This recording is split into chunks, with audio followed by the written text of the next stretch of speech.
apresentação feita pelos nossos dois painelistas aqui, um pouquinho da parte de tecnologia e um pouco das aplicabilidades, né, da tecnologia, é justamente para mostrar para vocês quanta oportunidade nós temos. Eu gosto de chamar o Fabiano para algum problema, não só para falar de tecnologia. Eu trago ele para um negócio lá para mostrar, Fabiano, o que nós podemos fazer aqui? Não, mas aqui nós vamos achar uma solução. É porque a gente não pode ficar quieto, a gente não pode, a gente tem que ter, na verdade, esse senso crítico, né, e ser empreendedor. E nada mais justo que o papel da universidade, né, instigar vocês, né, que são de vários cursos, né, tem oportunidade para todo mundo, tem negócio para todo mundo. E cada vez está mais rápido, mais dinâmico, né? Então, a ideia agora aqui é explorar um pouquinho, né, os nossos dois painelistas aqui, vocês questionarem, porque realmente a gente vê que oportunidades no Brasil tem, como o próprio Marcelo falou. Pô, essa região aqui, o agronegócio, não tem como dar errado. Não tem como dar errado. Tudo bem, nós temos atraso de tecnologia, mas tem outras chegando. O Fabiano vai dar um pouquinho, aquele me cutucou ali, mas eu vou falar um negócio aqui que pode ajudar, entendeu? Então, tem tecnologia, nós temos que adaptar à realidade. Se nós não estamos lá no Vale do Silício, que tem 5G, 6G, nós não estamos lá em Taiwan, mas aqui a gente vai dar um jeito. E o que a gente acredita, né, como professor, pesquisador, e também somos empreendedores, né, porque a gente está olhando o que tem aí ao redor e provocando vocês para que vocês façam novos negócios. Então, eu já vou direto abrir aí os comentários dos dois panelistas e abrir a perguntas que vocês possam fazer para a gente poder enriquecer esse nosso último dia de semana acadêmica aqui. Boa noite, eu sou o professor Tarcísio, eu sou o professor das Ciências Contábeis da UX e tento ainda, ali para o Araldi, eu tento ainda ser produtor rural. Tá? Aí quando tu falou na escassez de mão de obra no campo, e eu fiquei curioso aqui na região, porque a minha região é Cachoeira do Sul, lá, né, onde eu tenho uma área rural. E a minha pergunta para ti, qual é a média de idade do produtor rural hoje aqui na região do Caí? Aqui nós chamamos de jovem quando tem 55 anos. É jovem aqui. É bem alto.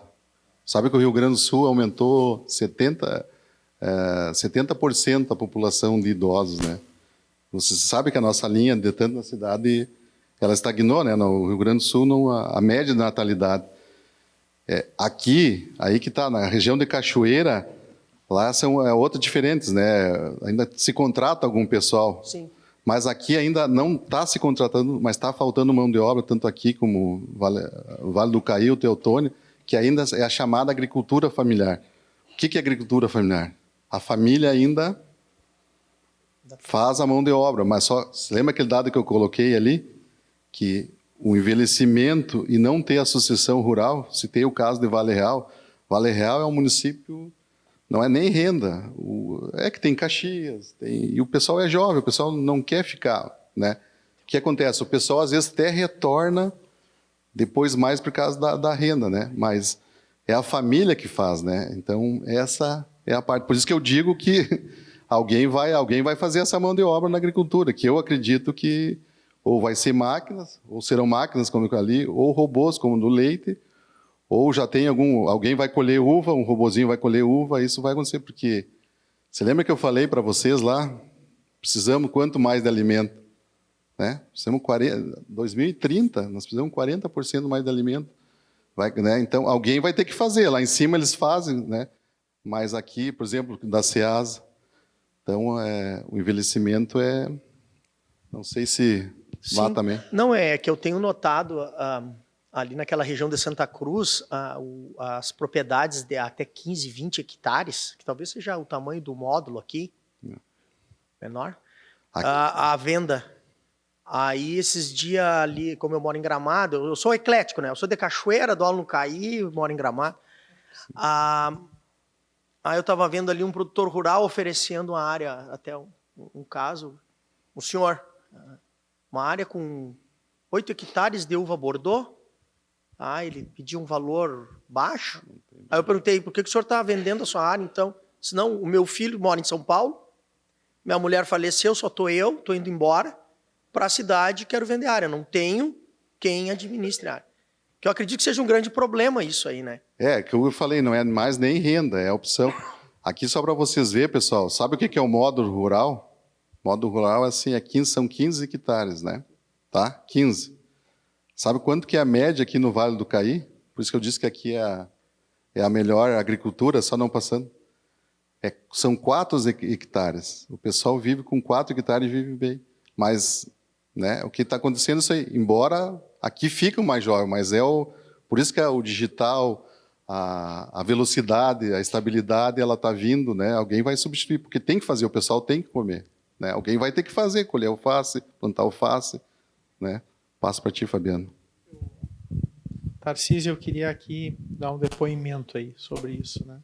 Do que eu venho refletindo. Eu tenho 51 anos e tive a oportunidade de estar ali nos Estados Unidos de 2015 a 2020, por aí. Tinha uma casa ali em Boca Raton, tem uma menina de 22 anos estudando na UX e um menino que eu vou buscar agora no Kansas, com 18 anos, e um especial de 25, né? E a gente estava lá num mundo bem diferente desse que a gente vive aqui, com uma excelente, entre aspas, qualidade de vida, né?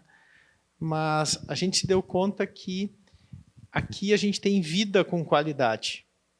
É diferente, qualidade de vida e vida com qualidade, né? De onde a gente saiu, as pessoas que a gente conhece, né?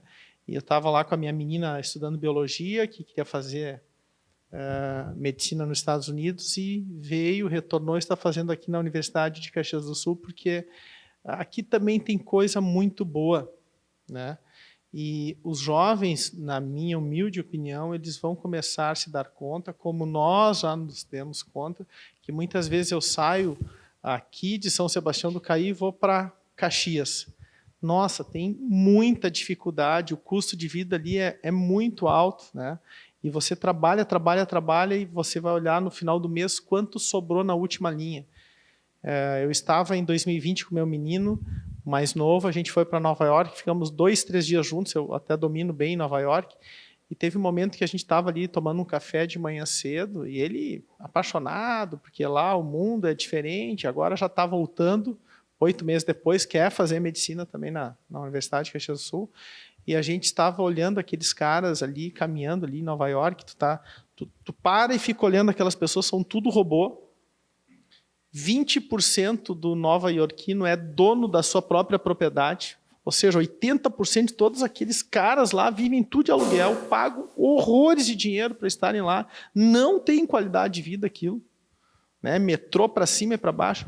Então, mais cedo ou mais tarde, eu acredito que vai começar a ver que dá para ficar assim. Já começou, ó. Com as tecnologias vai facilitar isso. Eu acabo de ver aqui hoje, no dia de hoje, eu acho que foi no Pioneiro, ali em Caxias do Sul, no jornal, que as primeiras máquinas para colher uva, os primeiros robôs para colher uva. Casualmente, mês passado, fui para Mendoza, isso já é realidade ali na Argentina, que é um país bem mais humilde que o nosso aqui, né?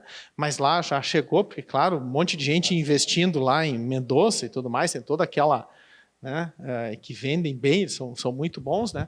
Mas isso também começou a chegar aqui, gente. E aí, se você tem, uma das coisas que o Marcelo aqui ele nos chamou a atenção, e eu concordo com ele, que você pode ter a profissão do agro e também conhecer um pouco tecnologia, né? Você fazer esse combinado, esse combo, para que você se diferencie, para que você não precise mais botar tanto a mão na massa, né? Eu acho que essa é a sacada. Não precisa ir ali desenvolver um negócio, já tem muita coisa pronta. Bom, como é que nós vamos comprar isso? Como é que vai diminuir o custo? Isso tem desafio. Mas, assim, eu afirmo a vocês que aqui nós temos vida com qualidade, porque os caras trabalham, e vai olhar a última linha, não sobra o que a gente precisa. Só colocar para vocês, eu assino embaixo, embora eu trabalhe em Lajeado, mas eu moro em São Vendelino, né? E quando eu fiz mestrado na URGS, eu voltei e o pessoal disse, Marcelo, escolhe um lugar onde tu quer morar. Diz, tem ali no Vale do Caí, tu quer morar? Eu nem sabia onde era o Vale do Caí. E aí tinha Feliz, o primeiro Feliz, depois minha esposa passou em Bento, mas eu preferi morar em São Vendelino. Que São Vendelino, não sei se você sabe, mas é a cidade de melhor qualidade de vida do Brasil, isso que tu falou. Sabe qual é a segunda? Eu dou risada, Campos do Jordão e terceiro Gramado. Mas o que mais ou menos o link que eu estou dizendo assim, ó, eu sou agrônomo, pessoal, trabalho com irrigação, o que está me apertando? Não sei, você faz direito, faz a economia, faz administração.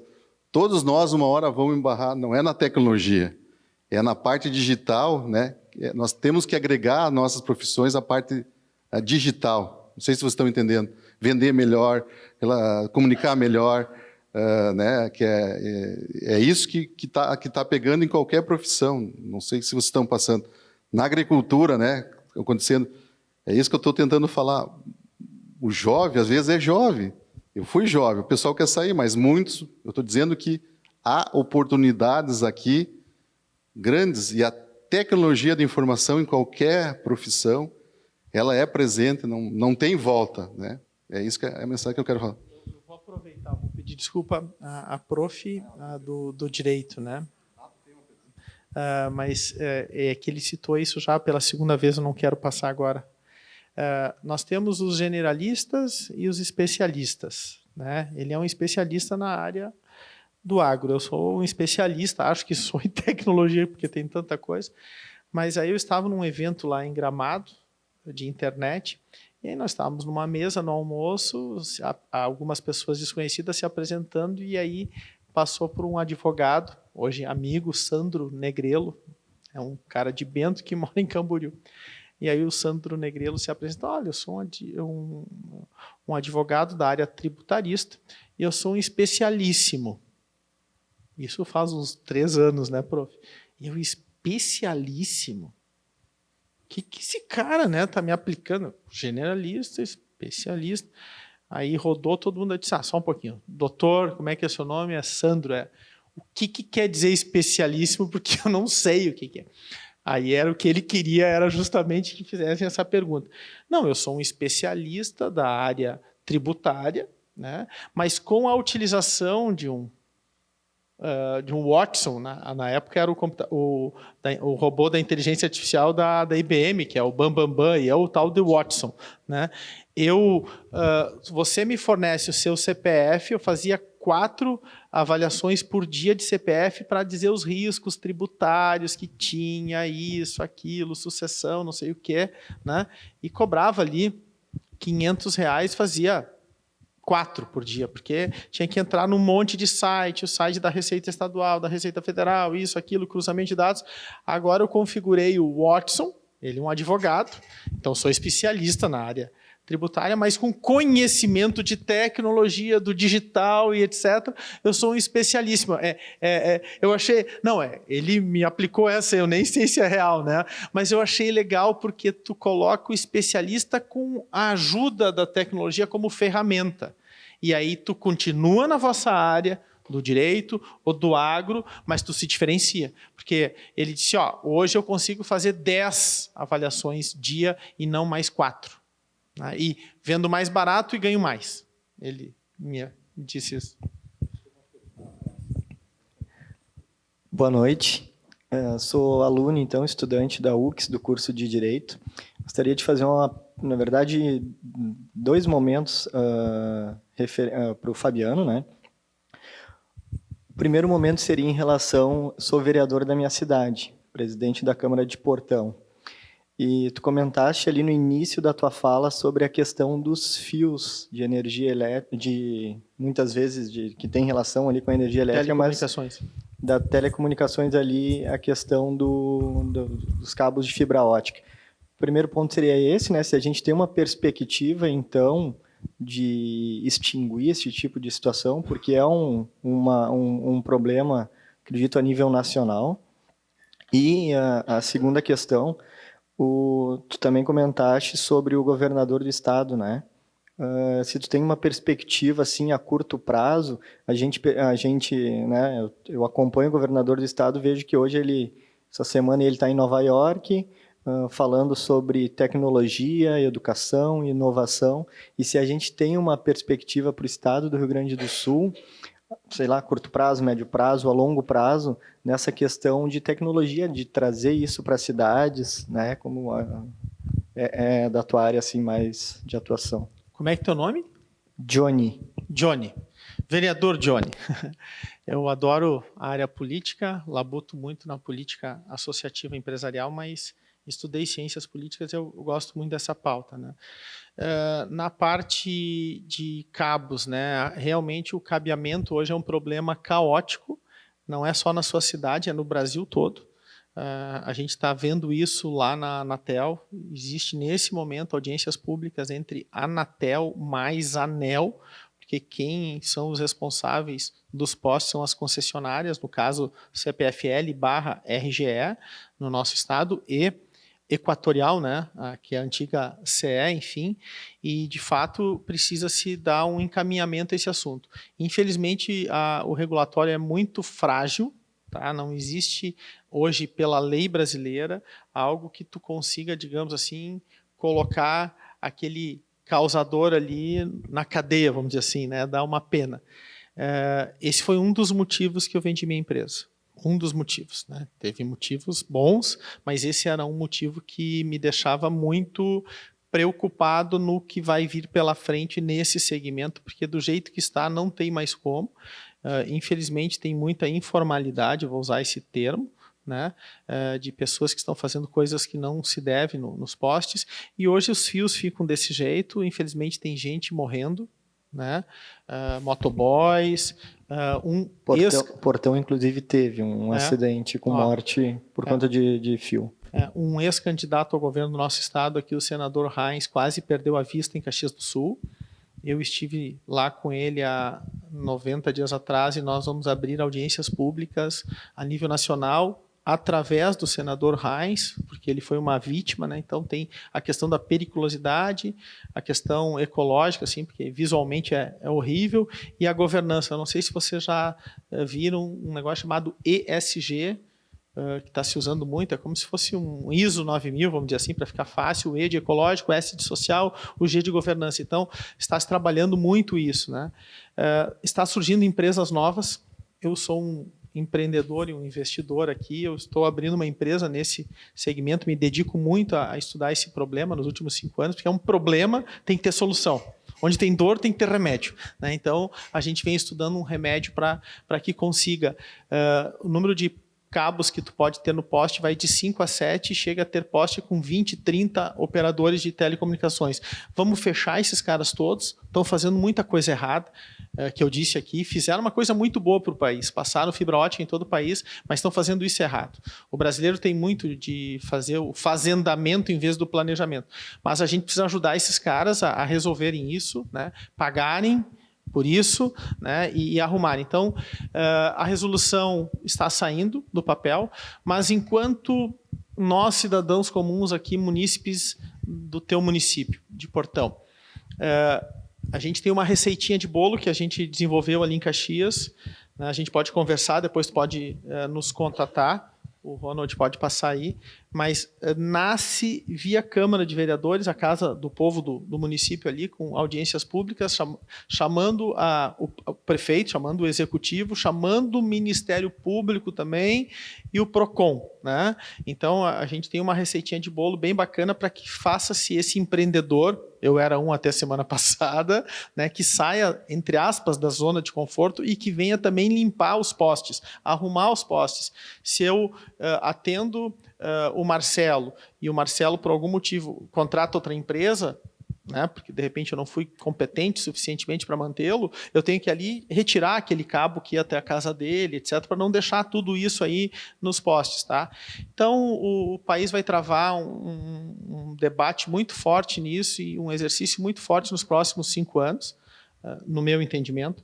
Aqui a Associação Internet Sul, ela está muito focada nisso, que representa esses provedores. Eu sou o conselheiro dessa entidade, nós criamos já um projeto chamado Poste Limpo, pode trazer lá para o município, com certeza nós temos associados ali, né? Teve um presidente da Internet Sul, Alfredo, que era aqui de Montenegro, que ele vendeu a empresa dele, mas ele operava em Portão, tem várias, a Sebratel está ali, tem várias empresas que são associadas ali de Portão, que certamente vão junto com com os gestores públicos ali, com as lideranças públicas municipais, trazer esse programa do Poste Limpo, que é uma coisa simples. Nós estamos fazendo em Caxias, para ter uma ideia, a cada 15 dias, nós fatiamos Caxias em coredes, em 10 ali, digamos, né? E a gente está higienizando. Então, a gente chama o empreendedor lá para ir naquele dia. Tem uma, inclusive, dia 18, semana que vem, que eu vou estar acompanhando ali no município de Caxias do Sul. Se esse empreendedor não quiser vir, aí tem os olhos e as garras do Ministério Público presente, né? E o cara sabe que, se ele não for, tu pode começar chamar ele no judiciário, enfim. Então, tem umas coisas legais que começaram, pelo menos, Johnny, começaram, e eu acredito que isso pode minimizar muito. Isso é uma coisa que nunca vai terminar. É um ser vivo muito forte. Bom, com relação a outra pergunta do nosso estado, do Eduardo Leite, sem querer entrar na ideologia, eu sou caxiense, portanto, eu sou do Sartori, né? O meu candidato perdeu para o Eduardo Leite, né? Meu amigo, né? Zé, que a gente chama ele de Zé. Mas eu acredito muito no Eduardo Leite, eu acho ele um meninão muito bacana, um cara muito inteligente. Ele é um cara humano, porque tem um monte de tecnologia, robô, mas, cara, tem que ter o humano para ir lá colher uma uva, para ir lá colher algo, precisa do humano, e o Eduardo Leite tem esse diferencial muito forte. Ele não é um cara extremista, na minha visão, de direita e de esquerda. Tu pode ter tua ideologia, mas não dá para ser extremista. A gente vive um momento de mundo bem complicado, infelizmente, por causa de uma coisa que se chama, esse cara aqui, mas em especial os algoritmos que estão nas redes sociais. A gente está discutindo agora em um PL sobre fake news, e o problema não é isso. Não é. O problema é o algoritmo que está aqui, dessas big techs, que são empresas que eu gosto muito, obviamente, né? Google e etc., mas que são as causadoras desse grande problema. E aí tu tem que ter lideranças que não vão na pilha do extremismo da direita ou extremismo da esquerda. O Eduardo Leite é um desses caras, na minha visão, como tem um Zema nessa mesma linha, e tem tantas lideranças boas aí. Estamos, então, hoje sendo liderados por uma pessoa que sabe ouvir a direita e a esquerda, e principalmente centro. Eu sou um cara que gosto muito do social, não sou socialista, sou centro-direito, né? Mas entendo que tu tem que ouvir também as minorias, ouvir a esquerda, ouvir todas as pessoas, né? E o Eduardo Leite sabe fazer isso. Nosso estado tem um desafio maior, muito maior, né? Infelizmente, no nosso estado, aí, nos últimos 50 anos, eu tenho uma mãe que é servidora pública na área da saúde, né, uma irmã que também foi secretária de Educação em Caxias do Sul. A gente deu muito benefícios para os serviços públicos e dos 3 poderes, cara, né? Judiciário, legislativo e o executivo. Então, a gente fala muito dos políticos, não, mas tem muito servidor aí que ganha um valor que, cara, eu vou me aposentar por R$5.000, cara. Eu empreguei mais de 3.000 pessoas até o momento, quero empregar muito mais, né? Minha mãe ganha R$25.000 de aposentadoria, trabalhava 6 horinhas por dia ali na área da saúde. Pô, velho, eu trabalho 12 a 15 horas por dia, cara. Tu entende? Isso não é equilibrado, né? E o nosso estado ainda deu demais, né? Se tu comparar com Santa Catarina, eu estou também empreendendo lá e eu vejo isso, né? E como tirar? Não é ilegal, mas é imoral. Mas como fazer isso nas 4 linhas, como dizia o Bolsonaro, é difícil, cara. Passar as coisas na Assembleia e tudo mais. Então, é um desafio para vender a CE. O Sartori foi o Joãozinho do passinho certo, queria fazer ali, ouvir o povo. O Eduardo Leite, não, vamos vender, e vendeu, né? A gente, será que deve vender o Banrisul? Será que deve vender a Corsã? De repente, o Marcelo vai ficar brabo comigo, mas o que Santa Catarina fez, né? Então, diminuiu o peso do Estado, ele está lutando da forma dele, e o Rio Grande do Sul vem melhorando. Isso é uma coisa boa. E sobre tecnologia, a gente melhorou muito, cara. A gente fala de Santa Catarina, né? Lá tem a ACAT fazendo um trabalho maravilhoso, a Associação Catarinense de Tecnologia ali em Floripa. Eles já arrecadam mais em tecnologia do que o turismo em Florianópolis, né? O Uber está lá, tem um monte de empresa em Floripa, todo mundo quer morar em Florianópolis, todo gaúcho quer morar em Florianópolis, né? Mas o seguinte, A gente já tem aqui o Porto Alegre, já vem se destacando, Caxias foi escolhido uma das 20 cidades mais inovadoras do Brasil. A gente vem evoluindo, Gramado está colocando polos de inovação. Eu ouvi do próprio Ronald, essa semana tive aulinha sobre a cidade de vocês. Aqui em São Sebastião do Caí, além da TecnoUX, aqui também já é aprovado para ter uma TecnoUX que pode ter. Então, eu vejo muitas coisas boas num futuro próximo para o nosso Estado. Mas, tu que é da área política, é um grande desafio tirar benéficias, principalmente do custo público dos servidores do nosso Estado. Aí, esse é um grandioso desafio, porque não tem grana para te botar em infraestrutura, né? Porque tu tem que pagar aposentadorias e pagar e, puxa, sobra pouco. Mas a gente evoluiu muito, cara, e estamos na mão de um líder que é muito humano. Perfeito, muito obrigado. Mais alguma questão, pessoal, que vocês gostariam de fazer? Eu tenho uma provocação aqui que eu sigo... desculpa, o colega ali, por favor, pode fazer a pergunta. Boa noite. Então, eu sou da área de engenharia mecânica. Eu dediquei dos 14, tenho 20 anos dedicados à indústria. Montei a minha, trabalhei na General Motors, na área de engenharia, na Taurus.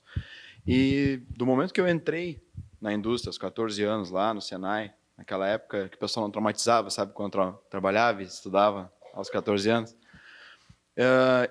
eu observando agora os prolegômenos da minha carreira ali dentro da indústria, e chegando até o momento que a gente está agora aqui, terceira dezena do século 21, que está chegando, eu observei a indústria muito preocupada, principalmente quando eu vou a algumas feiras, no Brasil mesmo e fora daqui, né, ou a indústria se preocupando com a substituição do material humano.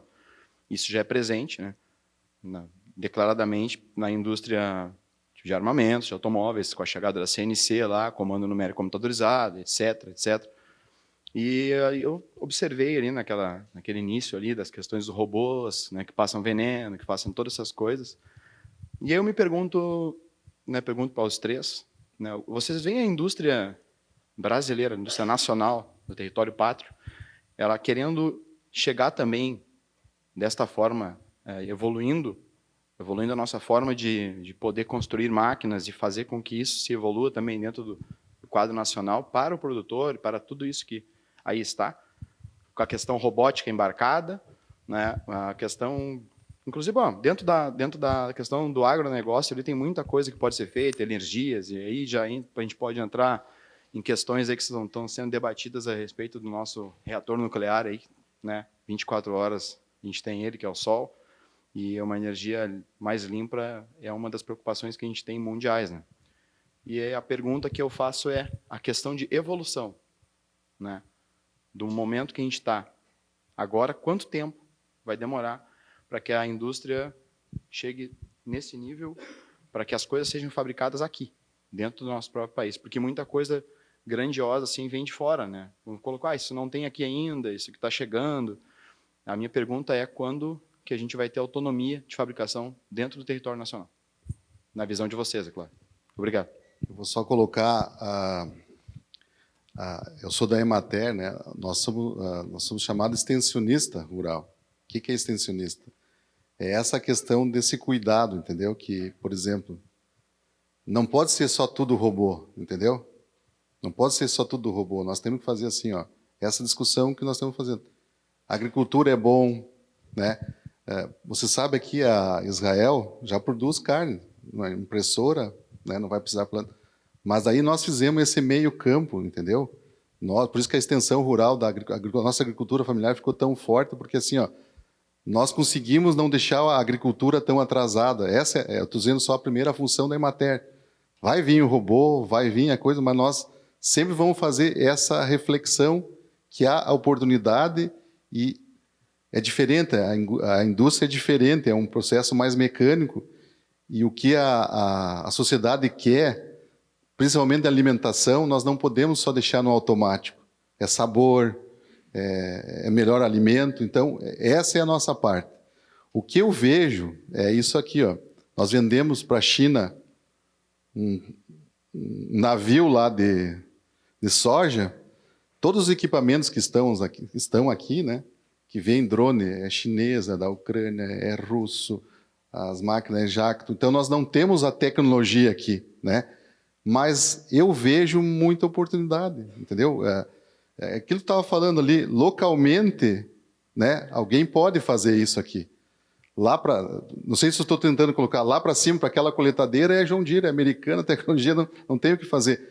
Mas algumas questões locais, alguns engenheiros, alguns agrônomos, alguns mecânicos podem tornar aquela necessidade local. Eu posso criar um produto, né? Eu digo para essa realidade.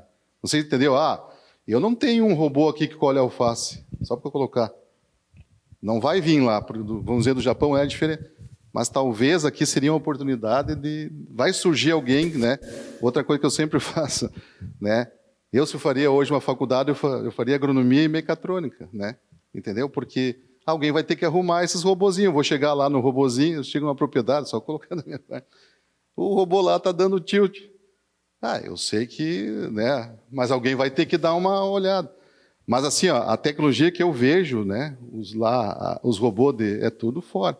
Mas tem na agricultura familiar tem oportunidades, né? Isso que eu falei, tem várias oportunidades que vão surgir. Aí eu deixo para ti que é mais da área, o Ronald. Não sei se eu te respondi, mais ou menos. Faltou apenas uma coisa. A indústria não é a minha área, eu vou passar para o pessoal. Tá, mas dentro da tua área, a gente sabe que a mão de obra é um problema em todo e qualquer tipo de setor. Não importa qual área que tu empreenda. Eu tenho uma metalúrgica. E se tu me apresentar 10 pessoas que estão a fim de chegar no horário e aprender e evoluir, eles estão contratados nesse exato momento. Mas não é assim. E é sobre isso que eu estou dizendo. O problema é, será que as pessoas que são da agricultura familiar, quanto tempo elas vão demorar para entender que quando eles saírem daqui e forem, sei lá, tentar a sorte em Porto Alegre, passar num concurso ou fazer alguma coisa nesse sentido, e eles não vão ganhar nem parecido com o que o agricultor vai ganhar? Quem vai fazer esse tipo de trabalho nesse momento da cabeçada e a volta para casa? Porque é o que tem acontecido muito, salvo engano. Então, minha preocupação eu sei que é possível fazer agricultura familiar, mas você poder fazer uma coisa não quer dizer que ela vai ser feita, tem que querer fazer. Nesse exato momento é que a indústria atua, porque alguém chorou, outro vai ter que vender o lenço. No caso, a máquina que vai fazer o serviço da questão humana. Era só isso. Obrigado. Passo para ti. Então, essa é a diferença da agricultura familiar. Ela não vai ser toda ela robotizada, ela vai ter família e robô, né? Ela consegue fazer isso, mas daí é diferente um pouquinho da indústria, né? E eu quero falar para vocês que a agricultura é muito bom. É um erro sair. Por exemplo, só colocar, já te passo. Quando eu comecei a fazer agronomia em Santa Maria, o que apresentava do agricultor para nós lá? O agricultor familiar, o que chamavam? Colono, atrasado, jeca tatu. Hoje não é mais assim. Se tu for ver lá, o cara tem 2 piscinas, uma casa, caminhonete. Sabe, mudou, ficou muito bom. Só que as transformações levam ao jovem ainda a achar que na cidade é melhor. Não é. É isso que eu estou dizendo. Só que a falta de mão de obra vai ter que a tecnologia vir, mas vai ter agricultura familiar, porque isso é uma riqueza. Aí eu passo... Não sei se eu te respondi. Tá? Essas perguntas todas que tu fez são bem difíceis, né? Tentar responder aí, tá? Mas assim, eu sou sempre um adepto do equilíbrio. Nem 8, nem 80, né? Tem que entender que, de repente, Caxias, eu costumo dizer, é 1, Porto Alegre é 10, São Paulo é 100, Nova York é 1000, né? E aquelas tecnologias que a gente vê lá no Vale do Silício não vai ter em Caxias, não vai ter em São Sebastião do Caí, então a gente tem que entender onde a gente está. Primeiro a gente tem que saber onde é que a gente está e ver o que pode ser aplicado ali, se é 8, 80, ou 12, 16, 24, ou 32. Eu já dei muita cabeçada na minha vida trazendo coisas muito inovadoras e não existia o consumo naquele determinado momento, né? E só, infelizmente, perdi muito dinheiro por conta da minha inexperiência naquele momento, né? Mas você falou da indústria, né? A indústria brasileira realmente, infelizmente, nas últimas décadas perdeu muito espaço.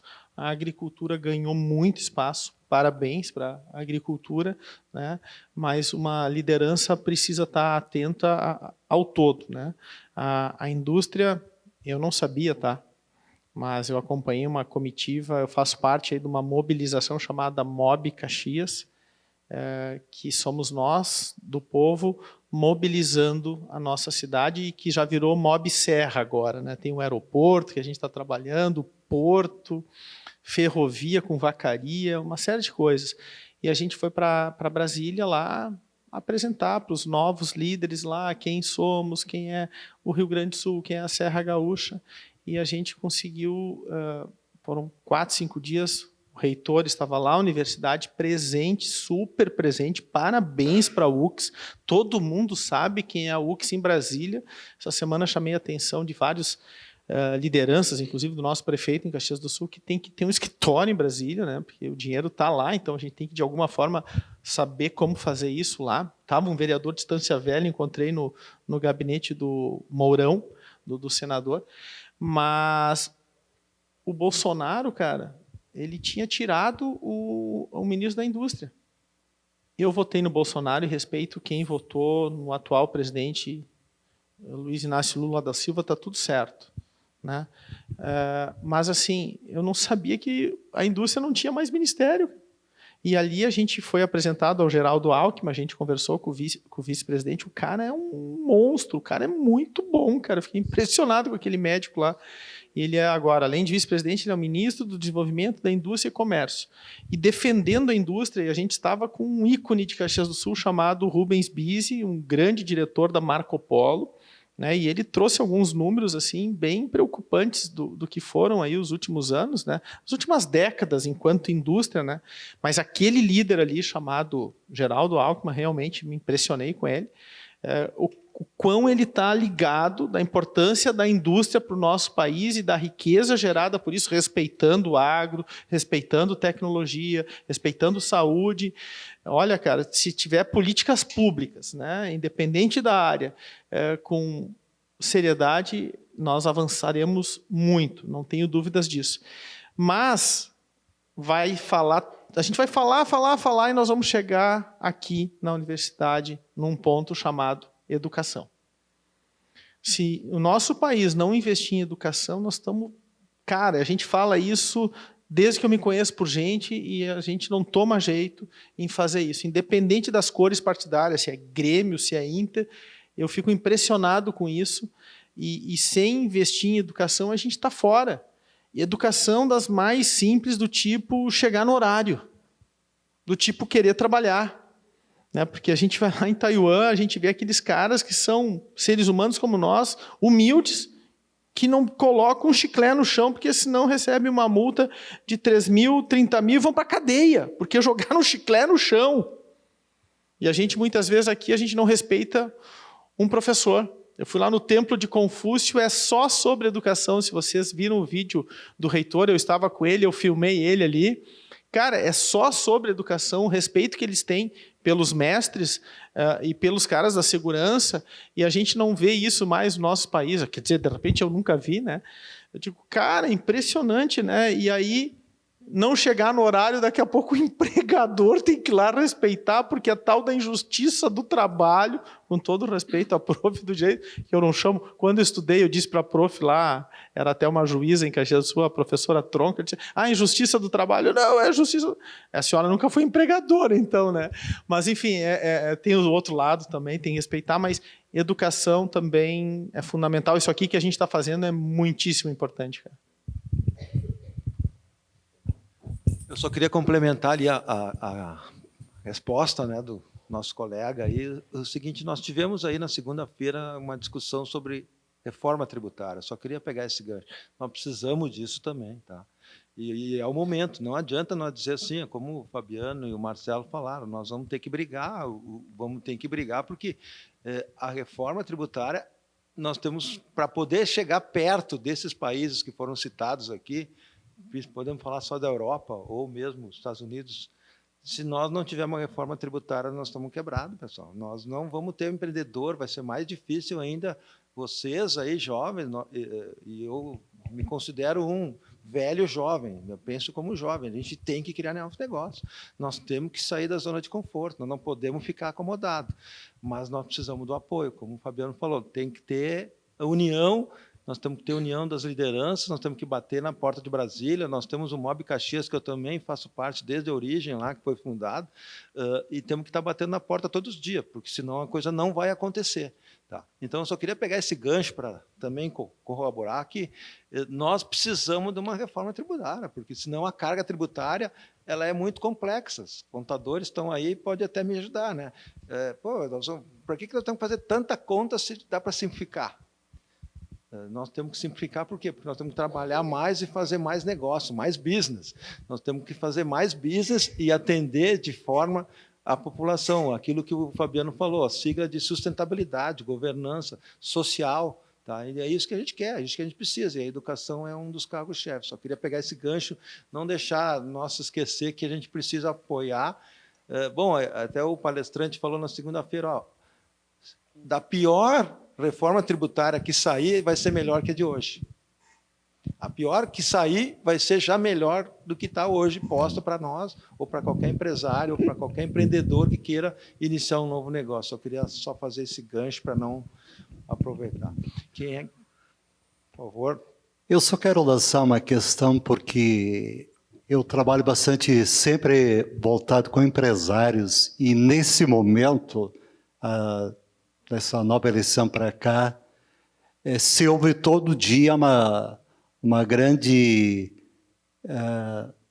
depoimento dos empresários, a dificuldade, principalmente na área comercial, como isso baixou.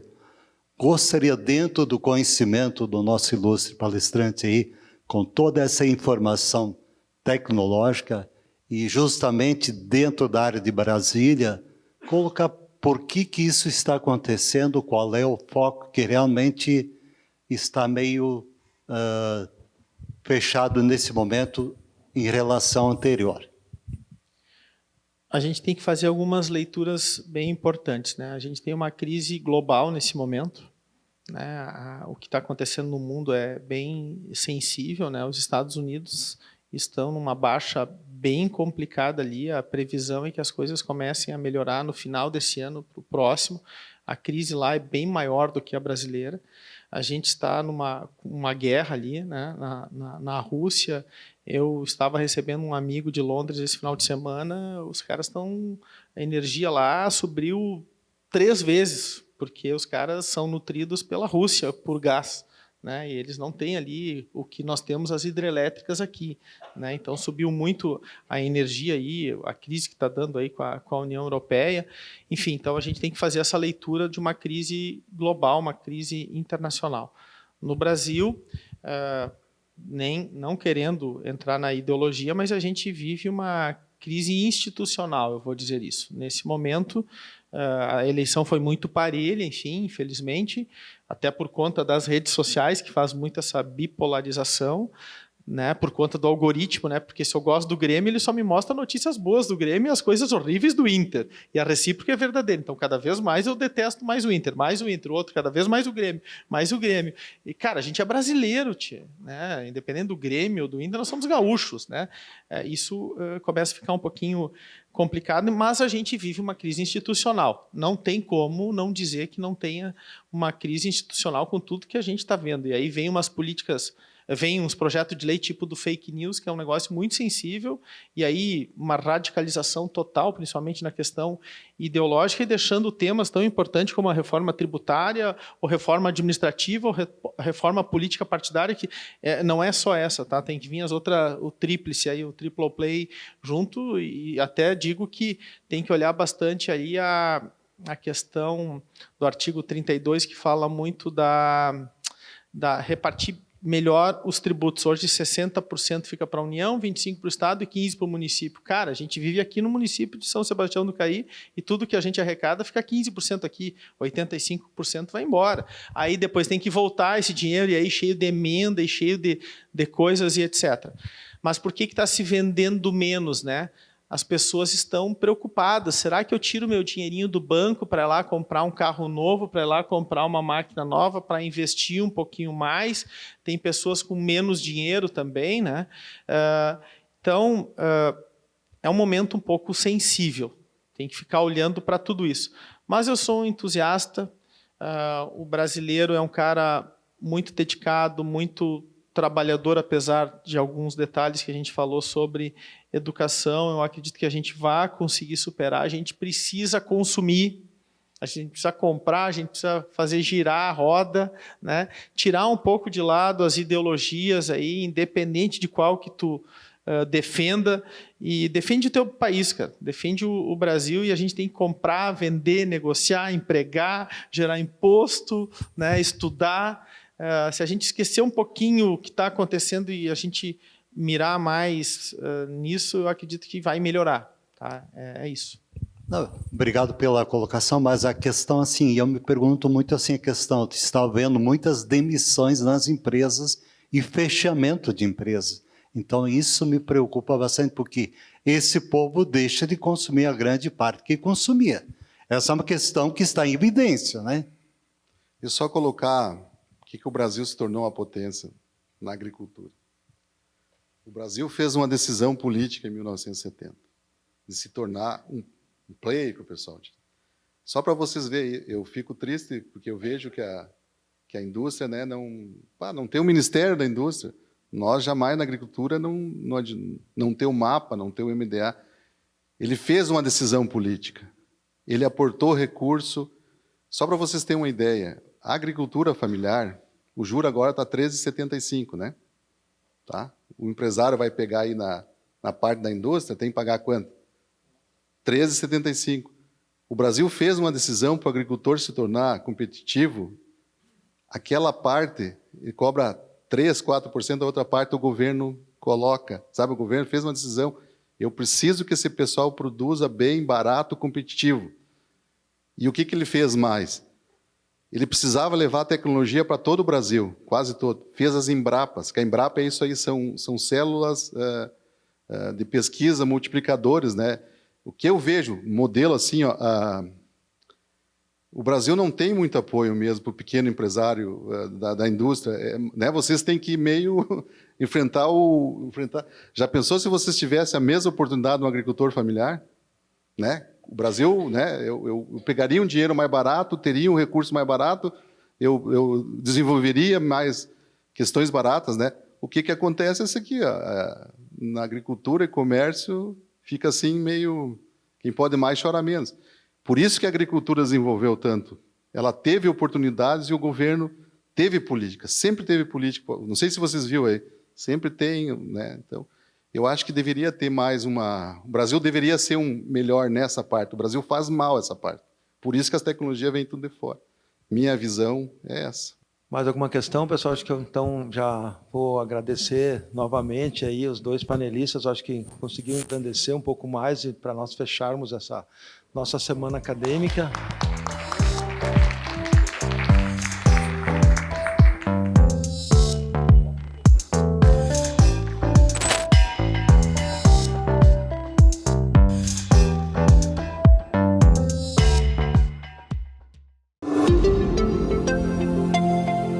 Sorria, você está na X-Play TV.